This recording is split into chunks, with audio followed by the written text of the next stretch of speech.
Hi, Growing Together kids. My name is Teacher Tammy, and I am so happy to be with you today. Have you ever had something, information or exciting news that you just couldn't wait to tell someone, anyone, everyone that would listen? When I was little, my family and I were at church campout. All of our church friends and our family were there. It was a really fun weekend. We loved being together in nature, singing, hearing God's word, eating, making s'mores. Oh, the weekend was wonderful. But guess what? The weekend was made even better when I lost my first tooth. I was so excited.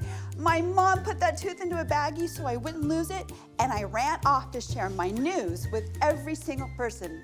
I went to every campsite to share my most exciting news. And as I did this, other kids started joining me and going from site to site with me. We were this dusty, dirty little gang of joy spreaders, and the joy seemed to be contagious. My excitement and big smile, minus one tooth, made other people smile as well. You know, Growing Together kids, that's kind of how I picture today's story. In the Bible, in Acts chapter 10, we meet a man named Cornelius. Cornelius was a soldier who ruled over 100 other soldiers. He was a deeply religious man who had respect for God, but he wasn't a Jew. Actually, his whole household had respect for God, and they weren't Jewish either. Cornelius always prayed, and he gave his money to help the poor, just like God asked us to do. One day, Cornelius had a vision, and the angel of the Lord came to him and told him God was pleased with him and instructed him to send Peter. The moment the angel left, Cornelius obeyed.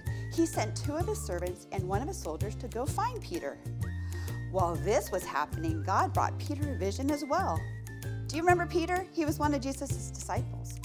His vision was different than Cornelius's, but God still spoke through it. Peter didn't fully understand what God was saying to him, at least right away. When the men showed up to bring him to Cornelius' house, he agreed to go with them, even though this was highly unusual because he was Jewish and they were not.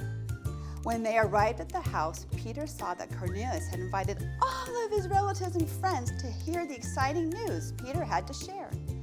Peter realized God was saying his message of love and forgiveness is for everyone, for the Jew and the non-Jew, no matter what they look like or where they come from. The love of Jesus needs to be shared. Peter saw that God shows no favorites. Acts 10:35 says, God accepts anyone who worships him and does what is right. It is not important what country a person comes from. Wow, God is so good. It's our job, too, to share the amazing love of Jesus with everyone around us. He will work through us just like he worked through Peter and Cornelius. We don't need to be worried about what someone looks like or where they come from. Jesus will help us as we talk about his amazing love. He wants everyone to know. Before we go, I have a few questions for you. Have you ever had exciting news you just couldn't keep to yourself? What was it? Do you believe Jesus can use you to spread his message? Who is one person you could share the love of Jesus with this week?